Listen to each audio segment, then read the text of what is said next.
TomoNews presents Explorers of the Seas.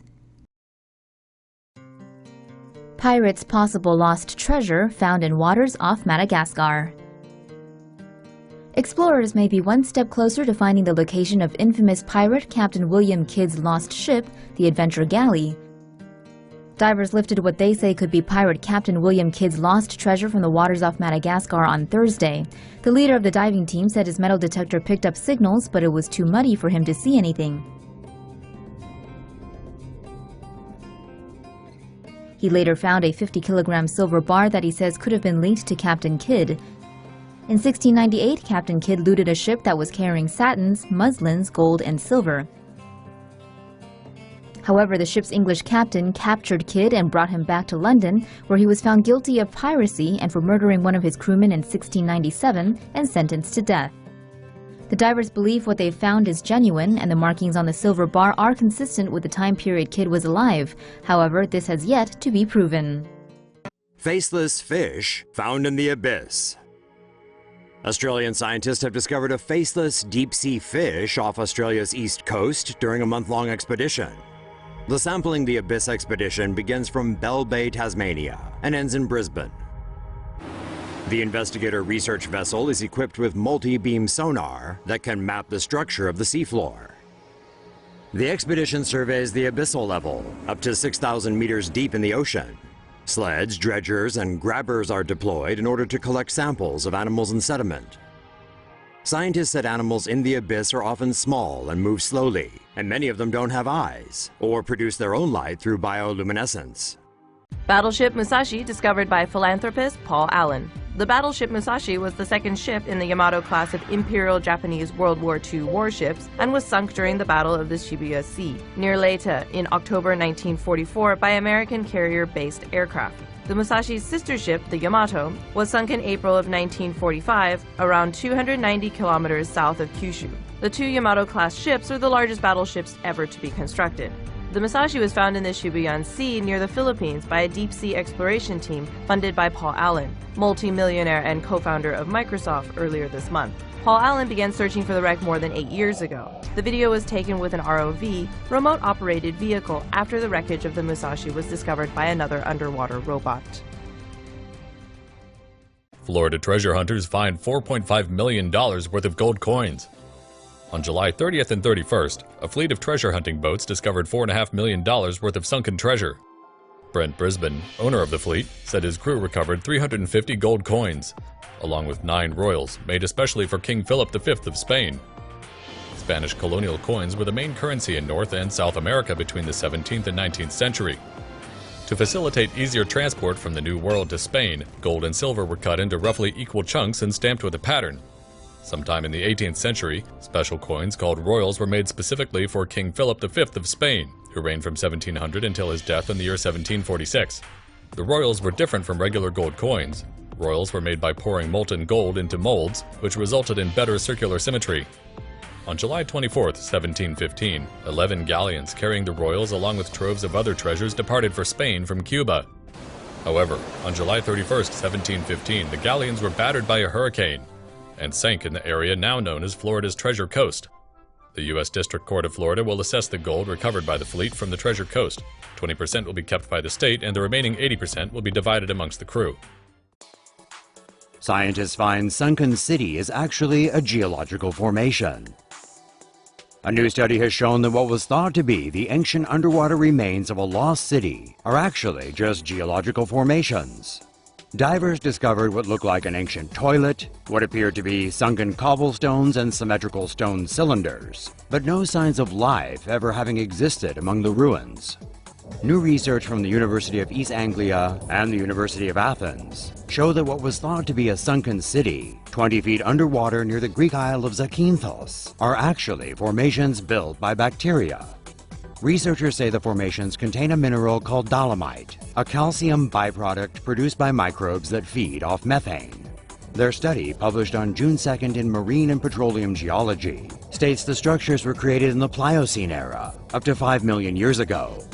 As gas seeped through subsurface faults, bacteria gathered around the source and their calcium excrement reacted with the methane to produce a cement-like substance.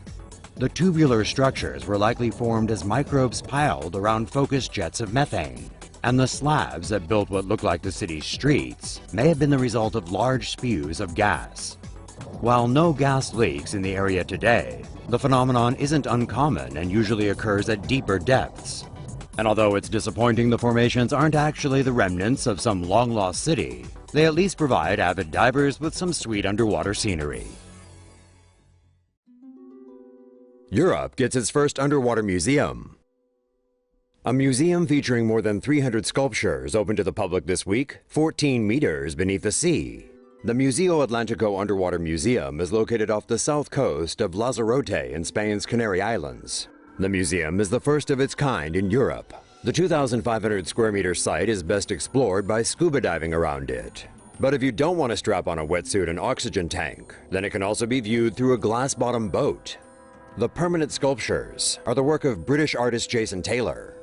All the sculptures have been made with high-density pH-neutral concrete and no corrosive metals. That's so the artworks don't damage the marine ecosystem and will encourage life to prosper in the area, which is a UNESCO World Biosphere Reserve. Some of the works carry a political message, such as this piece depicting migrants crossing the Mediterranean Sea. The artist said it was a tribute to migrants who succeeded, but also to those whose dreams and hopes remain at the bottom of the sea. Taylor said he hoped the museum would foster a better understanding of the marine environment and how much we depend on it. His first underwater exhibition was in Grenada in the Caribbean more than a decade ago. In 2009, Taylor followed that up with an installation at the Cancun Underwater Museum of Art in Mexico. In 2014, this 60-ton sculpture by Taylor became the largest ever installed underwater when it made its debut in Nassau in the Bahamas. Taylor spent the past 2 years living in Lanzarote, creating artworks for the museum, and started dropping sculptures onto the seabed about a year ago. Wonder if fish like art. Diving robot finds sunken treasure. A robot developed by Stanford University researchers could help us get to parts of the ocean that human divers just can't reach. The diving robot was deployed last month to retrieve sunken treasure from an ancient shipwreck off the coast of France. The robot returned with a vase from La Lune, the flagship of France's King Louis XIV, which sunk in 1664. The Ocean One robot is designed to take on tasks that are either dangerous or beyond the limits of divers. The humanoid robot, which is roughly 5 feet long, is controlled by a pilot on the surface. The pilot can see exactly what the robot sees through 2 forward-facing cameras. Ocean One's hands are fitted with sensors, which provide haptic feedback to the pilot's joystick. The pilot can feel whether the robot is gripping something light or heavy, firm or delicate. Ocean One is powered by thrusters and navigates with sensors and cameras, which help it compute how to avoid collisions. Researchers hope the robot can be used to study coral reefs located below depths that humans can dive to comfortably. There's also plans to enhance the robot's sensitivity by adding tactile sensors to each finger. The vase recovered by Ocean One from the shipwreck was reportedly covered in ocean junk and smelled like raw oysters, but was in good condition. Microsoft successfully tests underwater data center. Gaming enthusiasts have long been water cooling their PCs for optimum performance, something Microsoft recently put to the test on an industrial scale with a Subsea data center. In 2015, Microsoft's Project Natick deployed an experimental prototype vessel off the coast of California. It consisted of a single rack of servers and pressurized nitrogen, sealed inside a white steel capsule with heat exchangers attached to the hull. Named the Leona Philpott, the vessel was submerged 30 feet into the Pacific Ocean where the waters acted as a natural coolant.